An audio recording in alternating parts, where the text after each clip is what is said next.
شانتی کے پیغام کے ساتھ سمن طور حاضر ہے۔ یہ زمین اپنی زمین ہے، یہاں رہنے والے سارے لوگ اپنے لوگ ہیں۔ نیوزی لینڈ میں دہشت گردی کی حالیہ واردات کے بعد ایک دفعہ پھر یہ بات زیر بحث ہے کہ آیا مختلف نسلوں کے لوگ ایک ساتھ امن سے رہ سکتے ہیں؟ کیا کرائسٹ چرچ کی دہشت گردی کے پیچھے بھی نسلی برتری کا خیال کار فرما تھا؟ آئیے آج انسانی نسلوں کے بارے میں بات کرتے ہیں کہ دنیا میں یہ کالے، گورے، چینی اور دوسری نسل کے لوگ کہاں سے آئے۔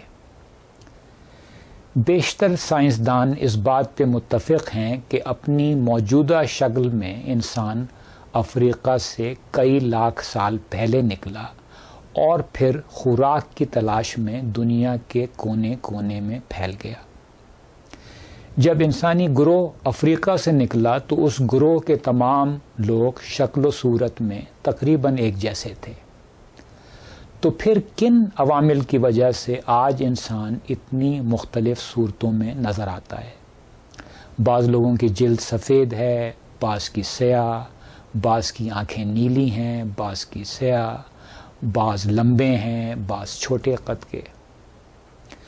کوئی بھی انسانی گروہ جس علاقے میں رہتا ہے وہاں کی آب و ہوا اور ان لوگوں کی خوراک ان کے نسلی اوصاف کا تعین کرتی ہے، اور اس عمل میں صدیاں لگتی ہیں۔ جہاں سورج کی روشنی زیادہ ہوتی ہے وہاں لوگوں کی جلد کالی پڑ جاتی ہے۔ اسی طرح ہوا میں نمی ناک کی شکل اور حیت کا تعین کرتی ہے۔ جہاں ہوا میں نمی کم ہوتی ہے وہاں ناکیں پتلی اور ستواں ہوتی ہیں۔ ہوا میں نمی ہی بالوں کی ساخت کا تعین کرتی ہے۔ اسی طرح غذا انسان کے جسم کی شکل کا تعین کرتی ہے۔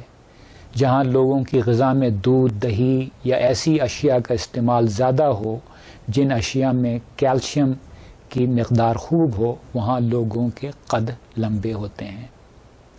ارتقائی عمل دو طریقوں سے آگے بڑھتا ہے، قدرتی انتخاب اور غیر قدرتی انتخاب کے ذریعے۔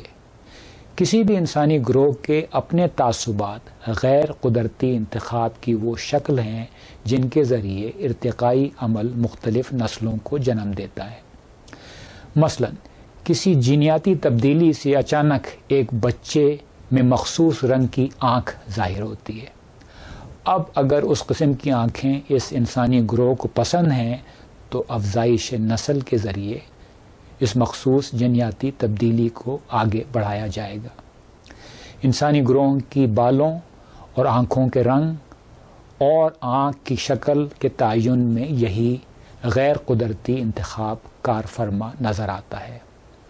جب انسان شکاری بٹوریا تھا تو وہ مستقل ایک جگہ سے دوسری جگہ جا رہا تھا اور کسی بھی مخصوص علاقے کی آب و ہوا کو اس انسانی گروہ پہ طویل عرصے کے لیے عمل کرنے کا موقع نہیں مل رہا تھا۔ مگر جب انسان نے کاشتکاری سیکھی اور لوگ مخصوص علاقوں میں بس گئے تو مخصوص جغرافیے نے موجودہ انسانی نسلیں بنانا شروع کر دیں۔ بس انسانی نسلوں کی یہی حقیقت ہے جو صرف اور صرف ظاہری ہے۔ اندر کا انسان آج بھی ہر جگہ ایک جیسا ہی ہے۔ اور آخر میں کوئی بھی شخص جو عنقریب اپنی آنے والی موت کے بارے میں سوچتا ہے کسی بھی دوسرے شخص سے نفرت نہیں کر سکتا۔ ایک خوشگوار زندگی گزارنے کے لیے آپ بھی ایسے ہی سوچئے۔ زندگی رہی تو اگلے شو کے ذریعے آپ سے پھر ملاقات ہوگی۔